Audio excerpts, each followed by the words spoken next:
Mr. Whitaker, let me start with some press reporting. I've read press claims that managers at both FAA and Boeing often agreed, I'm going to quote now, to table disagreements about technical issues in order to avoid delays, and that the relationship between your agency and Boeing was, quote, almost fraternal, end quote. Does that strike you as accurate in the time that you've been in your position? Well, in the time that I've been in my position, and particularly since January 5th, that I would not use that to characterize the relationship, no. Have you found, in looking back at your agency's conduct, are you worried about Boeing employees and FAA regulators being too close, potential conflicts of interest, or otherwise not the sort of rigorous oversight that's necessary being provided? I think there have been various chapters in that relationship, and I think particularly with the development of the MAX, some of the delegation of authorities that took place, and some of the processes in that era showed some culture problems between the two. So we're very focused on making sure that happens, and we also monitor to make sure we're not having regulatory capture and rotating our inspectors and our executives to ensure that. Let me ask you about some whistleblower allegations. Since Mr. Calhoun testified here back in June, a number of whistleblowers have contacted my office. One whistleblower told my office that Boeing would routinely try to schedule inspections based on which FAA investigators were coming, because some FAA investigators were known to be more inclined to provide sign-offs.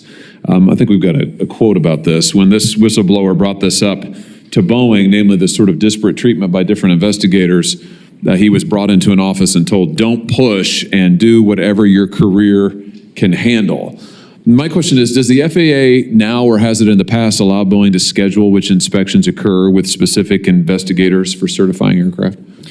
There are various types of inspections. Some of those are large paperwork inspections. Those tend to get scheduled. They're fairly intensive, weeks-long audits. The primary inspection happens on the floor, and particularly now that we have inspectors on the floor. I visited with the inspectors in Charleston and walked the floor with them.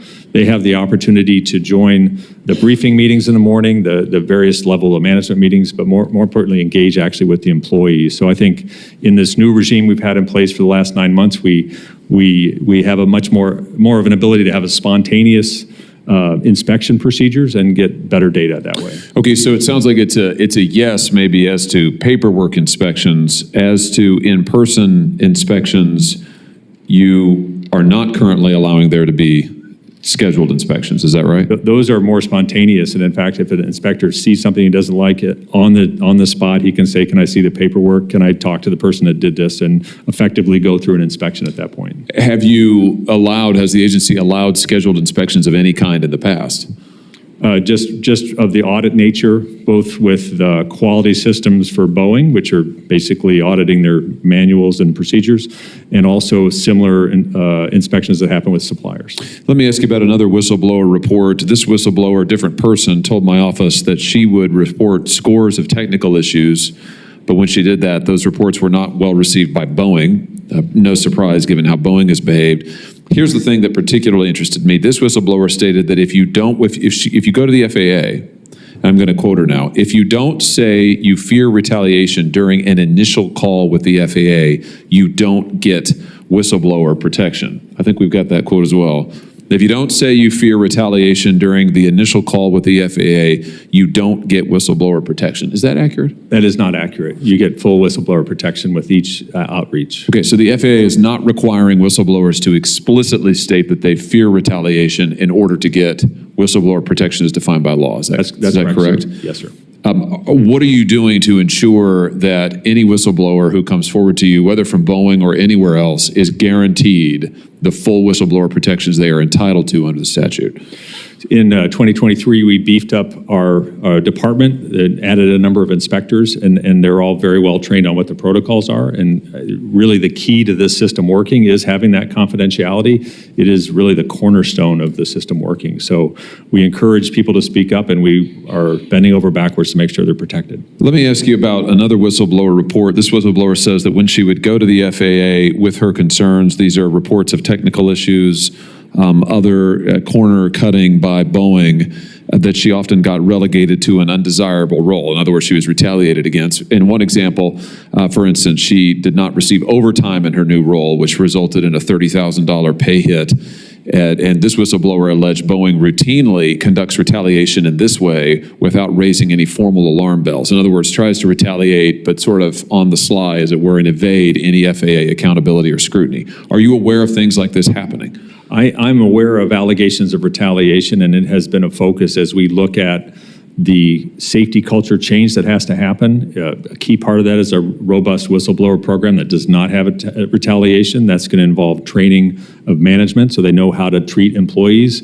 And anytime we get an allegation of retaliation, we bring in the Department of Labor and OSHA to investigate as well. And so has that happened recently? I mean, are you investigating? Have you brought in other relevant federal agencies to investigate possible cases of retaliation as it relates to Boeing? We routinely would bring in the Department of Labor if there's a retaliation allegation. You say routinely, but I guess I'm looking for, as it relates to Boeing, while you have been in your role, have there been instances where you've had to go after them for potential retaliation? I can get that information and provide it to your office. Okay, that would be helpful. In my time remaining here, let me just ask about something you testified to back in June when you were before the Commerce Committee. You were talking about changing your approach to inspecting Boeing production facilities. But one former FAA official has commented that 150 inspectors is a drop in the bucket compared to the amount of work that goes on at a typical Boeing production facility. Boeing says they have 170,000 employees. The Boeing facility in Renton, Washington, for example, where the 737s are produced, has 1 million square feet. How many inspectors do you have on the floor at Renton, for example? I could give you the precise number. We currently have 11, and by the end of the year, we plan to have 13 inspectors there. So you have 11 on a floor of 1 million square feet. There are 12,000 employees at Renton. Are those numbers adequate? Our current assessment is this is a good start, and these inspectors are able to walk the line and talk to employees, and we feel like we're pretty well covered, but we will continue to evaluate that number as we go forward. Well, my time has expired. Thank you, Mr. Chairman. Thank you, Senator Johnson, for allowing me to ask these questions. I just want to say in closing that, listen, what's happened at Boeing is absolutely unacceptable. As I said to the CEO when he was sitting right where you are, for the CEO to have gotten a 45% pay increase as he did year over year while he wasn't paying his machinists out in the Pacific Northwest, while his planes are literally falling out of the sky, is absolutely reprehensible. He is destroying a great American company, and I don't buy this stuff that Boeing has a culture problem. Boeing has a leadership problem, and I just want to make sure, Mr. Whitaker, I'm glad you're doing the job you're doing. I want to make sure your agency is holding their feet to the fire. I worry about these reports that there's this sort of fratty culture between the FAA and Boeing. We need tough oversight there, and we're counting on you to provide that because, frankly, the American public deserve it when they get into an airplane, and the good people who work for Boeing deserve to be protected. Thank you, Mr. Chairman. Thanks, Senator Hawley.